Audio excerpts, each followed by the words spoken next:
This podcast contains language that some listeners might find offensive. Collis Temple Jr. was a great high school basketball player. A 6'8" center, he dominated as a rebounder and an inside scorer. A bunch of big-time colleges scouted Temple his senior year. I was being recruited by the University of Kansas. I was being recruited by Nebraska, Oklahoma, and by Colorado. And those were the teams that were recruiting black athletes from the South for the most part. Even though he lived in Louisiana, in a tiny rural town called Kentwood, Temple wasn't expecting to hear from the state's flagship university. It was 1970, and the LSU basketball team had never had a black player. Temple did eventually get invited to join the roster. The man who recruited him wasn't from the admissions office or the athletic department. Phone was sitting in the kitchen. I happened to pick it up, and I said hello, and then he said, "This is Governor John McKithen." And I said, "Oh, really? Okay." I told my dad, "This person on the phone says he's the governor, and he wants to talk to you." John McKithen told the Temples that their son belonged at LSU. The governor said that times were changing, and that Collis would be safe on campus in Baton Rouge. The Temple family saw this as a chance to make history and an invitation that was long overdue. My dad's attitude was, well, we all paid taxes so that Louisiana State University could be built. And it's about time that we get a chance to participate in the educational opportunities because it's the best school in the state. Collis was 17 years old when he moved into the athletes' dormitory. He lived with more than 100 young white men. There were tense times when I was around these guys because they weren't feeling comfortable with me, and I knew that the majority of the guys weren't necessarily interested in me being there. Some of my social outlet, candidly, in terms of who I communicated with the most, were actually people who cleaned up the dorm that I lived in, the janitors, and the people who cooked. Temple also spent time hanging out with other black undergrads at LSU's student union. To get there, he had to walk past a campus hotspot.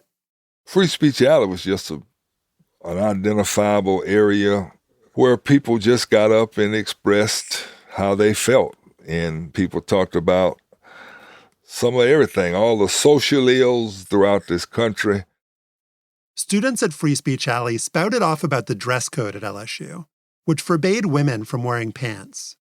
They got fired up about President Nixon and the Vietnam War, and they argued about civil rights. There was one student, David Duke, who was always shouting about the dangers of integration. He'd be out there talking about why Jews and niggers should not be a part of our society. That's basically what it came down to. And Would you stop and listen? I'd stop and listen, and I'd yell and tell him he was full of shit. In the first episode of our series, I talked about David Duke, the politician, and how he triumphed in Louisiana in 1989. In this episode, I'm going to start 2 decades earlier, when Duke was figuring out who he wanted to become. Before he became America's most prominent white supremacist, Duke was a campus rabble-rouser. Standing on a soapbox at Free Speech Alley, he claimed that whites were mentally superior to blacks. He said that Jews were traitors, and he gave the Nazi salute. People used to call him a Nazi, yeah. He was a Nazi. He was open about it. That's Kali Joseph. He was a moderator at Free Speech Alley in the late 60s and early 70s. It was his job to watch the clock. He never told anyone to tone down their language or pick a different subject. No topic was off limits, and banning an individual student, even a Nazi, was totally out of the question.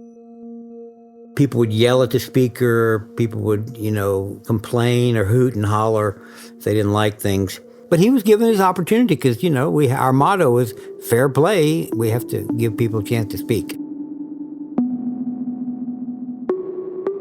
One afternoon in 1969, Joseph watched David Duke declare that whites were the master race. When Duke's time was up, a black student got on the soapbox. He began making a case that everybody's blood is the same or all the same, and we all bleed the same blood. So he pulls out a knife and cuts his finger. And then he begins to call out to David and telling David, come up to the box. And he obviously wanted to cut his finger. And I think he even said, we'll see that you and I just bleed the same. David Duke declined to join in on the bloodletting. He later said it meant nothing to him that all humans bleed the same color. After all, Duke explained, rats have red blood too. Long after he graduated from LSU, Duke loved to reminisce about Free Speech Alley. Here he is in 1985. They had people hanging off the balconies, around, standing on the benches. They were totally awestruck. They didn't know what to do. They couldn't believe this guy was insane. Kali Joseph recalls things differently. I don't remember that David had hardly any support from anybody. He was not popular at Free Speech Alley, and the whole thing was intense. And David, he was spewing out hate. There's no doubt about it. The presence of a black athlete like Collis Temple at LSU was a marker of racial progress. David Duke was there to remind him that the opportunity he'd earned was provisional. Temple and his black classmates saw Duke as a threat, someone they needed to stand up to or shout down to solidify their place on campus. Most white students saw Duke as a curiosity or a repetitive bore. Duke's performances at Free Speech Alley, the LSU student newspaper said, always get back to a commie Jew plot by the black lovers of America against the good old white folks. To spread his message, Duke needed a support system. He'd find one beyond Free Speech Alley.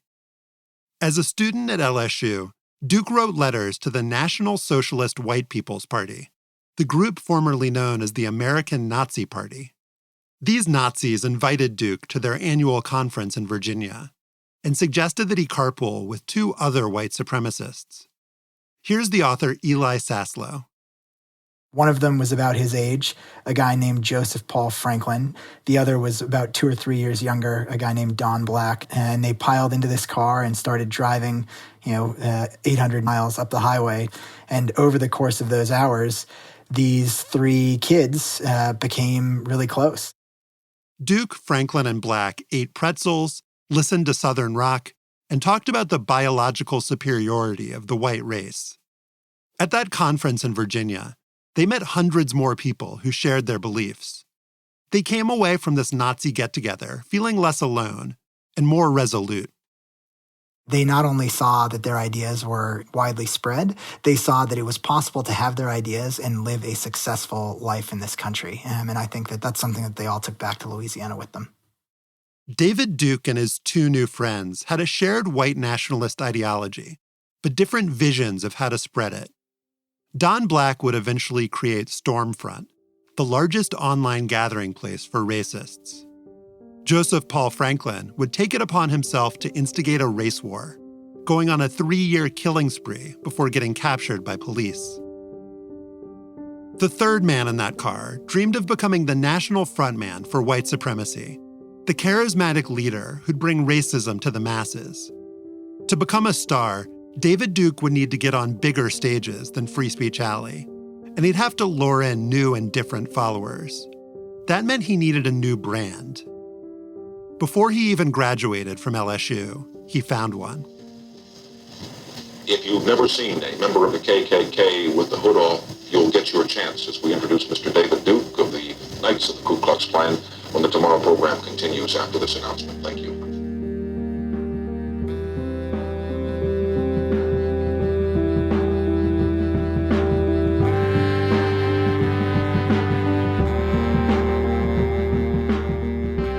How did David Duke use the Ku Klux Klan to sell his message and himself? How did he turn Black progress into a rallying cry for disaffected white people? And why did he leave the Klan behind?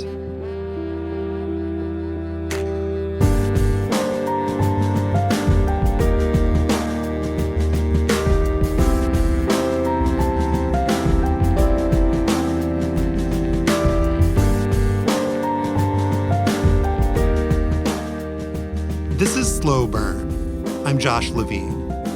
Episode 2, Robe and Ritual.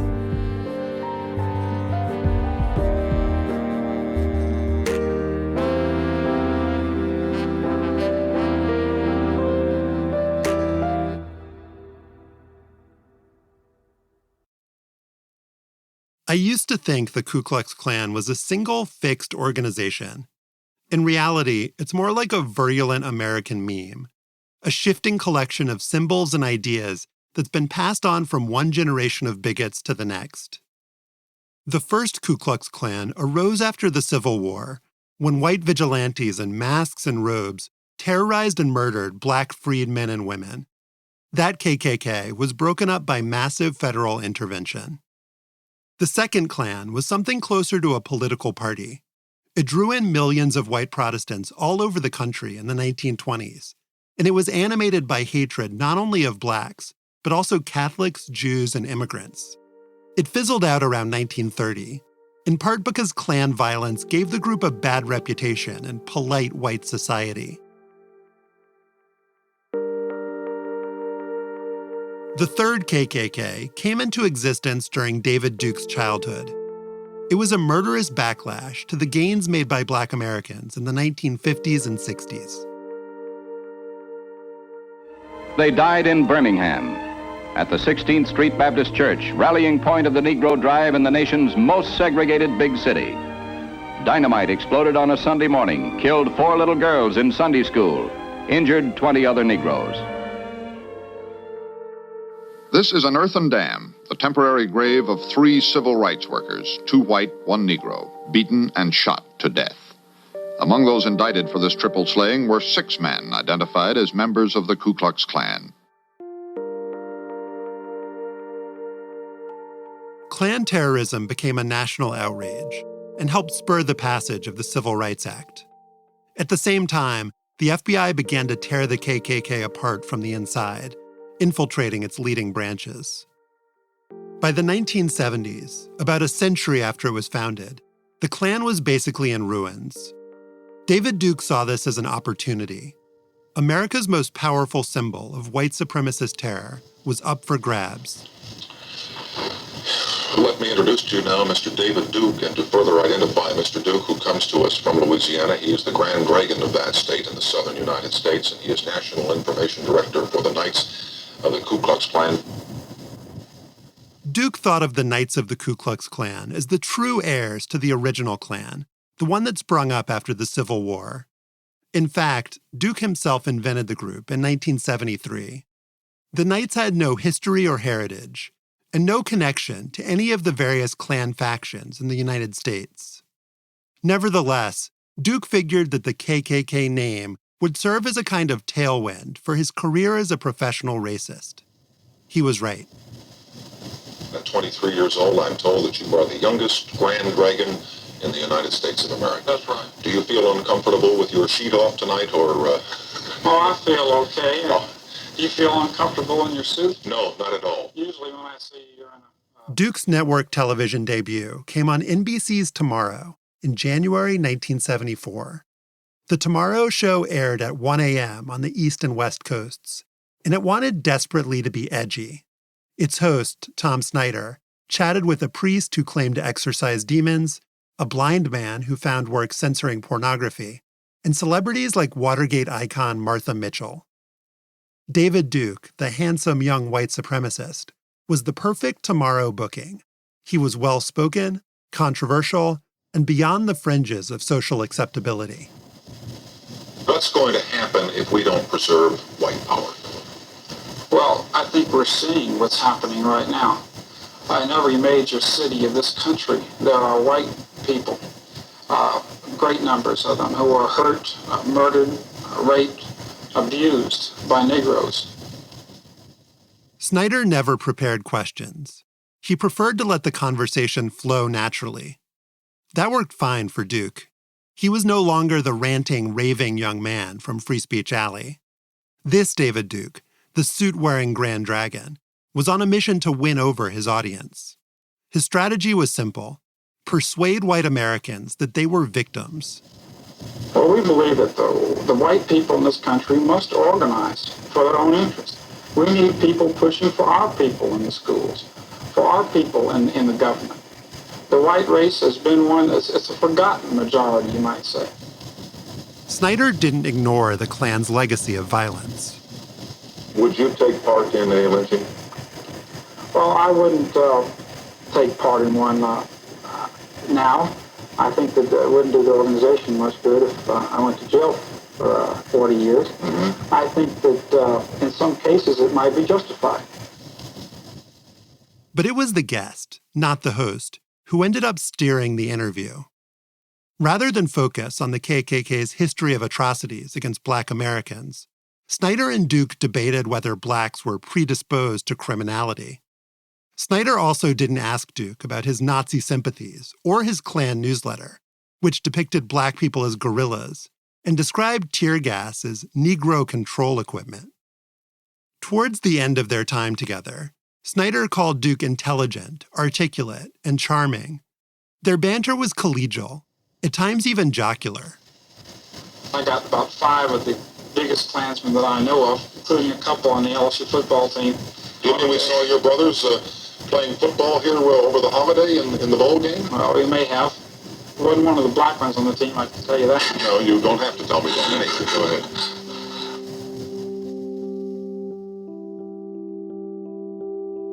The Tomorrow Show averaged 3 million viewers every night, and it made David Duke a public figure.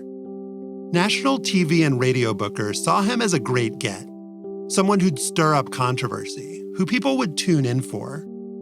Duke also became a regular on the college lecture circuit, collecting speaking fees for delivering his views to impressionable minds. David Duke had leveled up. He had a national profile, and he learned how to portray himself as a new kind of Klansman, one with a department store wardrobe and intellectual pretensions. But Duke couldn't lead a movement if he didn't have an army behind him, one fueled by white anger.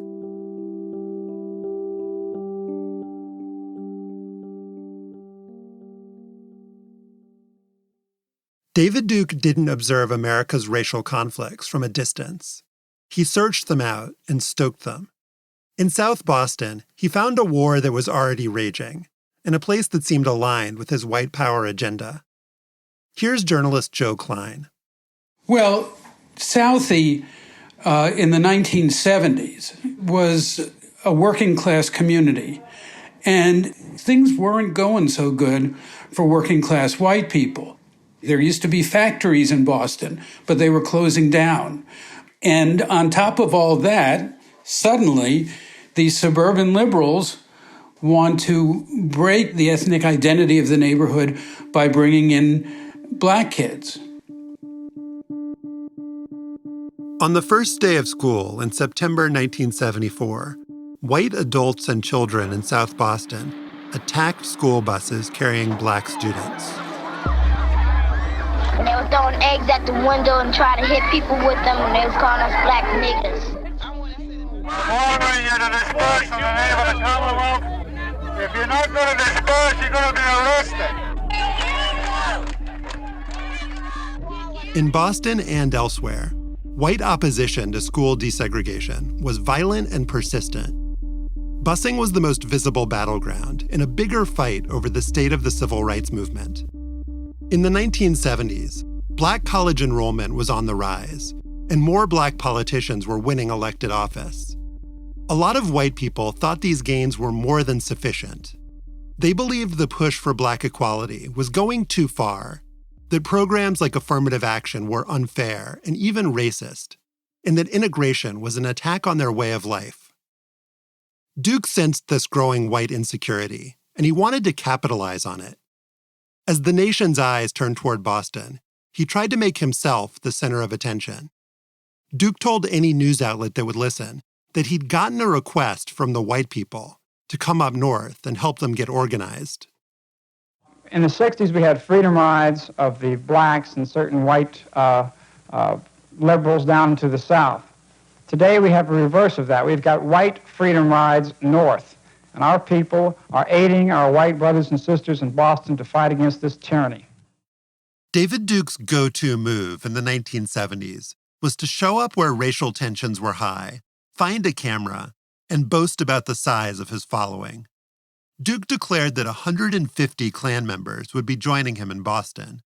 A few years later, he'd claimed to be heading up a massive Klan border watch, a group of thousands of volunteers keeping an eye out for Mexicans trying to cross into the United States. This was all bluster. The border watch would turn out to be Duke and 7 other guys, and there's no evidence they did anything. In Boston, Duke had just 2 men at his side, and public officials acted like he didn't exist. A handful of reporters did greet Duke when he arrived at Logan Airport, but most of them peeled off after that initial photo op. One journalist who didn't was Joe Klein. He wrote about Duke for the underground newspaper The Real Paper. We went to several neighborhoods in Southie, and along the way, I think Duke was shocked because the image he was trying to project was clean cut, the new face of the Klan, and there was nothing clean cut about the people in Southie. They were far more profane than he was.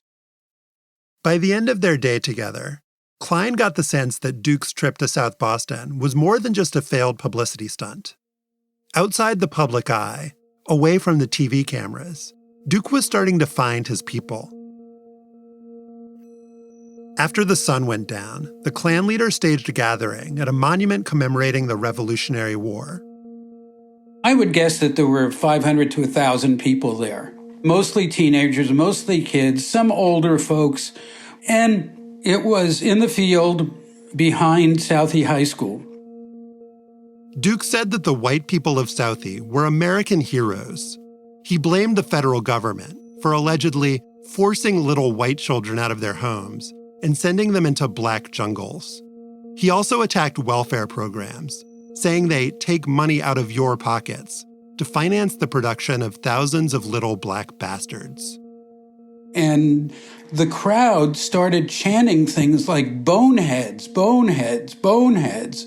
He didn't have to do very much to rev up these people. Their anger was there. They agreed with him. They wanted him to do more. They would say, "Where are our sheets?" Duke was wearing a suit, not a robe and hood. But on this night, he wouldn't play the part of the well-scrubbed Klansman. The real issue isn't a school here or a school there, Duke said. The real issue is, and then he screamed the N-word. In his article for The Real Paper, Klein wrote that the place exploded when Duke yelled that slur, that this is what the residents of Southie had come to hear. When it was all over, the 24-year-old Duke stood on a car and declared white victory. He then asked the kids who'd been shadowing him to hand over $3 each, the price of a Klan membership.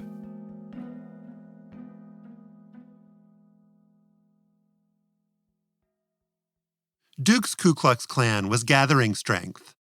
In April 1975, he drew 1,000 people to a gathering in rural Louisiana.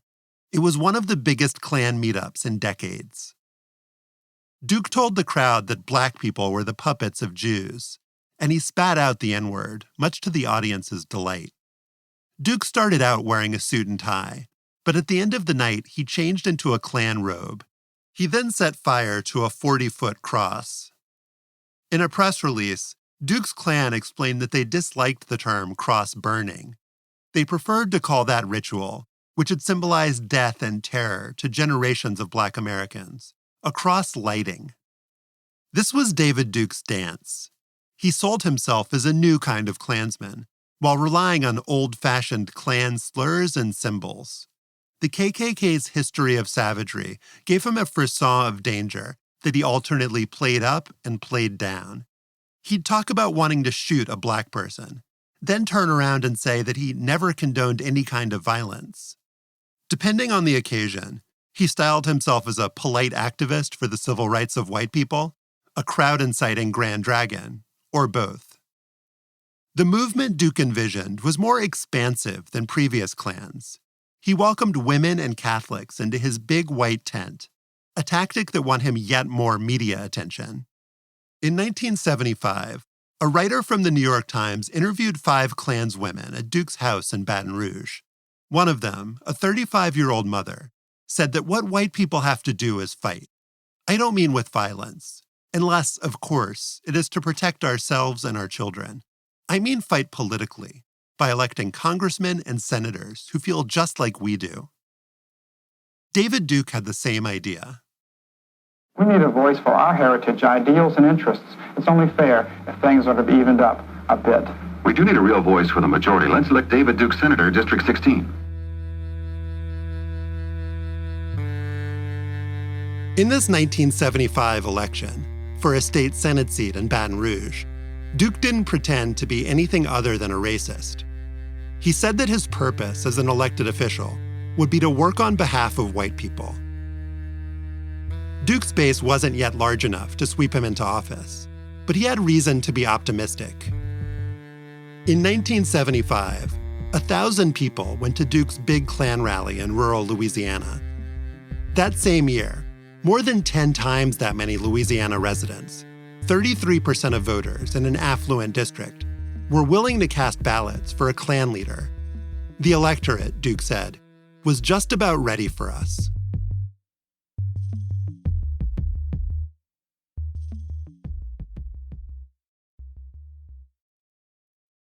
David Duke didn't just look to previous white power movements for inspiration. He also took notice of the fight for Black equality, a crusade he considered offensive, but highly effective. Here he is in an interview from 1975. What's happened in this country is that the minorities, by the fact that they stick together, have been able to wield tremendous power in terms of our government. And we believe that it's time that the white majority, the people that built this country and created our Constitution and our ideals, that they again become masters of their own destiny. One of Duke's supporters said that Duke was trying to do for white people what Martin Luther King did for Black people.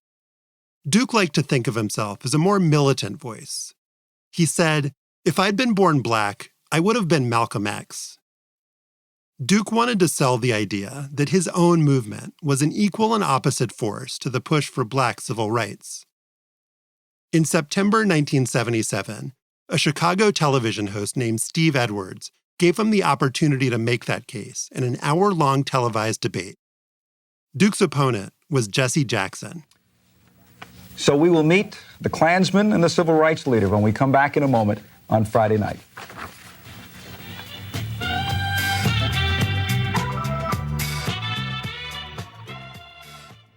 A few years earlier, Duke had been shouting racist tirades at his college classmates from on top of a box. Now, he was sharing a stage with a man widely seen as America's most influential Black leader. Jackson, who had worked under Martin Luther King, saw himself as a pragmatist. He believed in school integration, but not because he thought Black students learned better alongside white ones. Rather, he understood that white schools got more government funding because, Jackson said, whites don't intend to leave each other ignorant. On his home turf of Chicago, Jackson organized boycotts of white-owned businesses that didn't extend job offers to Black workers. But he also took the leftist position that racism was inextricable from class struggle, that poor and working-class Blacks and whites should recognize their common interests. Duke began the debate by trying to make white nationalism sound peaceful and reasonable. I don't want to suppress anybody, and the Klan is not trying to put anybody down. What we're trying to do is allow each race to be masters of its own destiny. We think the Blacks should have control over their communities and their nations in the world, and we think that the white people, we should have control over ours. Jackson said that Duke misunderstood the United States. The genius of America is an experiment that suggests that people of many nations, many races of the world, will somehow accept the challenge to learn to live together in some relative proximity and harmony. This was high-minded stuff. It didn't take long for the tone to get earthier. At one point, Duke started talking about the Founding Fathers and what they might say about inner cities. I think Thomas Jefferson would walk on the south side of Chicago if he could walk and survive, and he'd vomit. That's what I think Thomas Jefferson would do. I think he'd be sick. Jackson and Duke went back and forth in increasingly hostile fashion. Well, you don't have any monopoly on work. I mean, the fact is blacks have worked hard but didn't get paid for our work. Even white historians understand that blacks made cotton candy and we hold Tobacco Row. And we raised your children when you were too trifling to raise your own. Again, you're talking about... That is not a... You're talking about physical things. If that's what makes America, then we're going to have to give the horse the right to vote and give the horse equal power, because they even contributed more than the black man did physically. No matter who said what, the fact of the broadcast was a triumph for Duke. He was being presented as a spokesman for white America, one whose ideas were worth batting around. Jesse Jackson didn't need this platform. So why did he agree to go on TV with a blow-dried bigot? I chose to participate in this program, Steve, only because I think that as more white people develop economic anxieties and economic insecurities, their fears can be played upon by demagogues. For the threat to this country right now is the fact that we will end up so racially polarized and so weak in our separation until we will not be able to make the nation achieve the level of greatness it is capable of achieving. Jackson ended the show with a pointed message.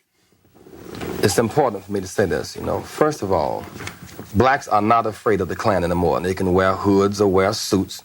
They can burn crosses of battle. And that's point one. We're not afraid. Duke's final word was an invitation. People watching the television, they might think this is not true or he's not telling the truth. Well, if they agree with me or if they disagree with me, they could write to me and I'll supply the documents. They could just write David Duke, Ku Klux Klan, Jefferson, Louisiana, and I'll provide these documents to them. Just David Duke, Ku Klux Klan, okay. Jefferson, Louisiana. David Duke, thank you very much. Reverend Jesse Jackson, thank you. Klans, I'm sorry. Good night, everybody. I'll see you Monday morning on AM Chicago.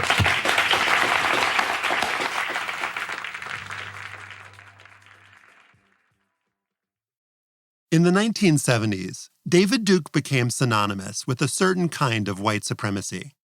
He built his Knights of the Ku Klux Klan up from nothing and made it into one of the nation's leading racist organizations. Duke was attuned to white anger, and there were plenty of Americans who found his bigotry invigorating. But by the end of the decade, Duke was hitting a ceiling. When he ran for the state Senate in 1979, he got fewer votes than he had in 1975. A national poll also found that the Klan had an approval rating of just 10%, up 4 points since 1965, but still abysmally low. Bertha Gaffney Gorman met David Duke in the summer of 1978. She was a staff writer for the Sacramento Bee, and she was working on a series about civil rights 10 years after the King assassination. To me, it was almost a natural that there had to be some writing about David Duke and who he was. He really was, beating his own drum, and other people were beating the drum for him, and they were lifting him up as some kind of mystical man, and he himself was, going to save the white race. Duke insisted on doing the interview late at night in Gaffney Gorman's hotel room. Gaffney Gorman is black, and she'd brought a white male friend with her on the road trip for safety purposes. In the room, Duke shook hands with the white man. He didn't extend his hand to Gaffney Gorman. I mean, he would not look me in the eyes, he would not look me in the face, and he always looked off to the side. One of the things that caught my attention immediately is that his legs kept moving. He had this really nervous, his legs would go like, pam, pam, pam, pam, pam. I mean, and then he would seem to try and control it, and then another one would start. And he did that all through the interview. Duke gave Gaffney Gorman his usual patter. He said that white people were being discriminated against, and that the civil rights movement and integration had caused every problem imaginable. Black people destroyed the education system, they destroyed the economy, they destroyed the automobile industry. You name it, black people destroyed it.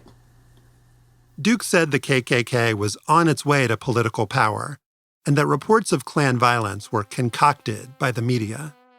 He told Gaffney Gorman that he got no salary from the Klan, and that he supported the group by writing books under a pseudonym.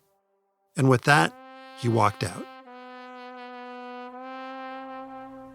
When he left, it was not of a person who felt very powerful. It was just a person who felt very angry and felt that someone had taken something from him. And I was not very impressed with him. He literally was halfway out the door before he came back and asked for the money to pay the parking. The parking was $1.25. Before she left town, there was one more thing Gaffney Gorman wanted to do. After a lot of thought, I said, I want to see where he lives. I don't know if that's a good idea, but I thought, we really need to see what this man is about. And sure enough, we drove out to this little house where he lived. Talking about a weather-beaten, unpainted house. That's where he lived.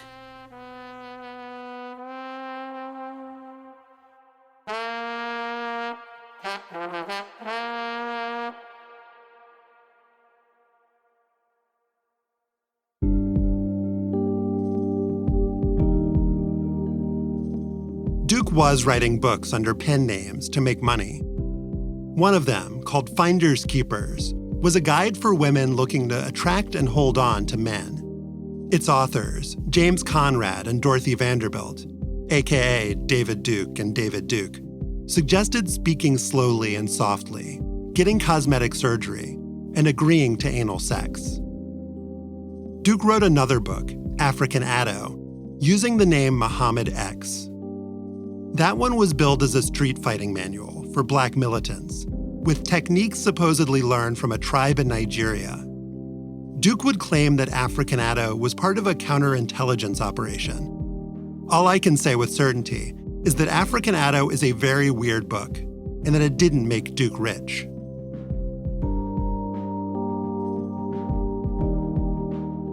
The Klan had made David Duke famous, but it could only carry him so far. By the late 70s, he was looking for an escape plan, and Duke's fellow Klansmen were happy to see him go. One Klan member said that Duke's womanizing was conduct unbecoming a racist.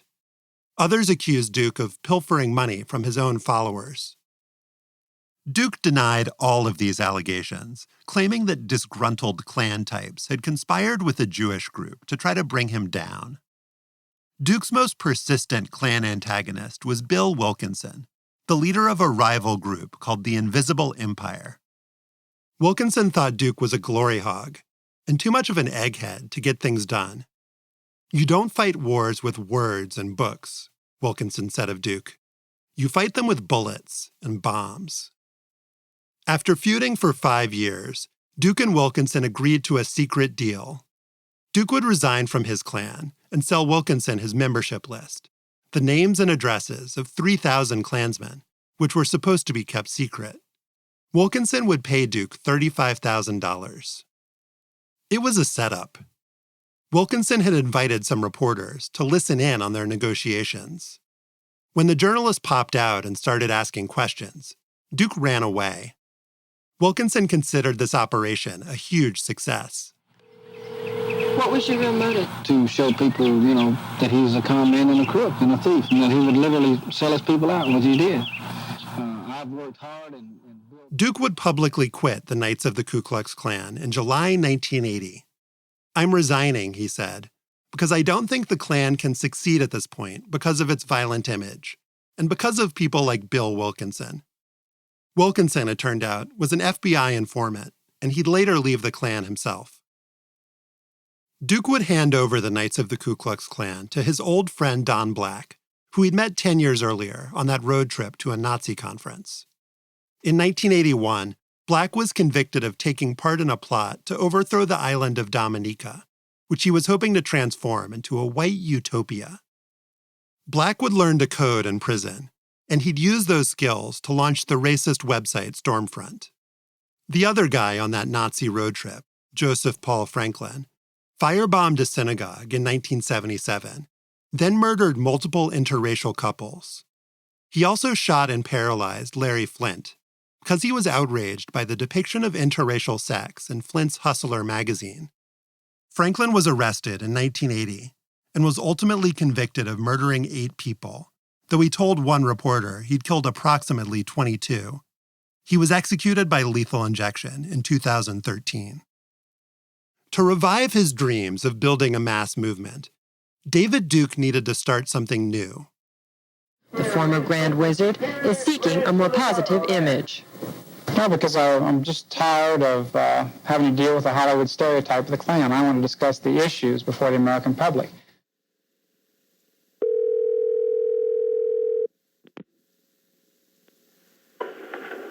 Hi, you've reached the NAAWP, the National Association for the Advancement of White People. We are a nonprofit civil rights organization dedicated to equal rights for all people and to the preservation of the heritage and culture of the white race.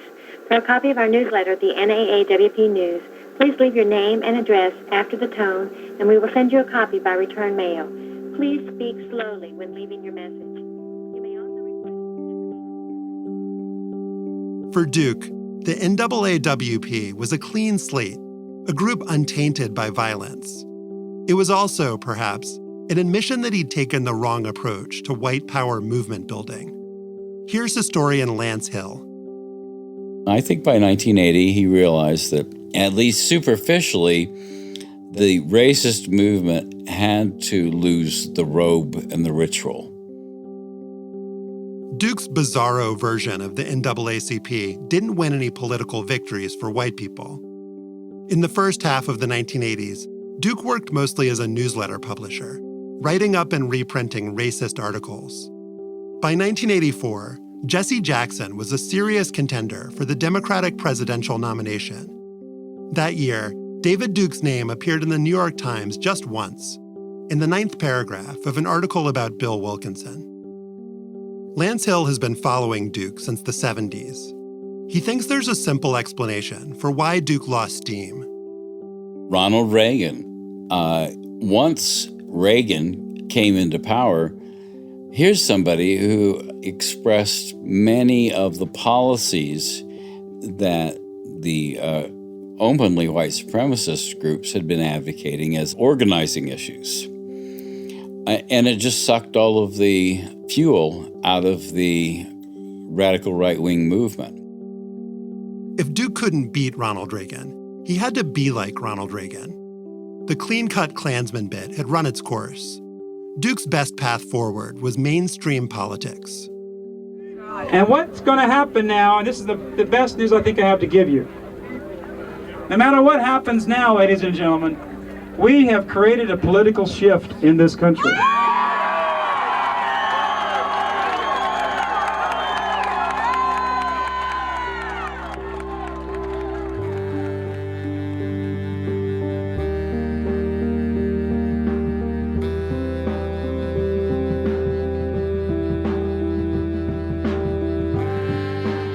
Next time on Slow Burn, in 1989, David Duke got a foothold in American politics. To build on that victory, he'd have to fend off 2 Louisiana women. One was a Republican official. The other was a Holocaust survivor.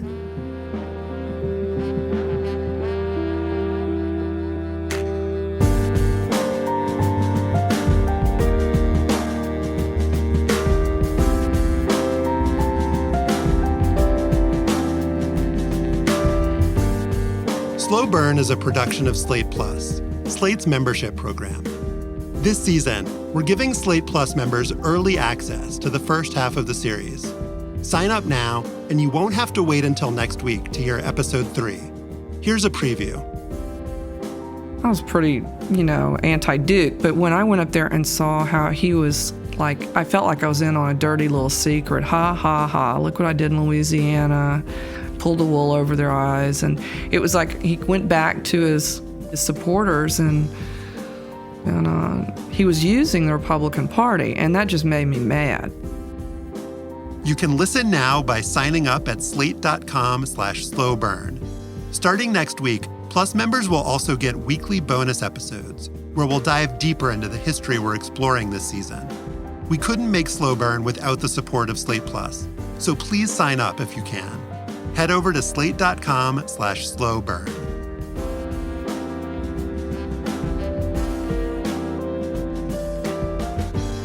Slow Burn is produced by me and Christopher Johnson, with editorial direction by Lowen Liu and Gabriel Roth. Madeline Ducharme is our production assistant. Sophie Summergrad is Slow Burn's assistant producer.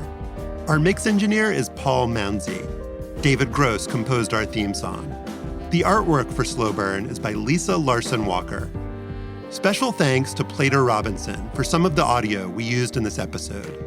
Thanks also to Jordan Hirsch, Jessica Seidman, and Slate's Chow Tu, Katie Rayford, Laura Bennett, Allison Benedict, and Jared Holt. Thanks for listening.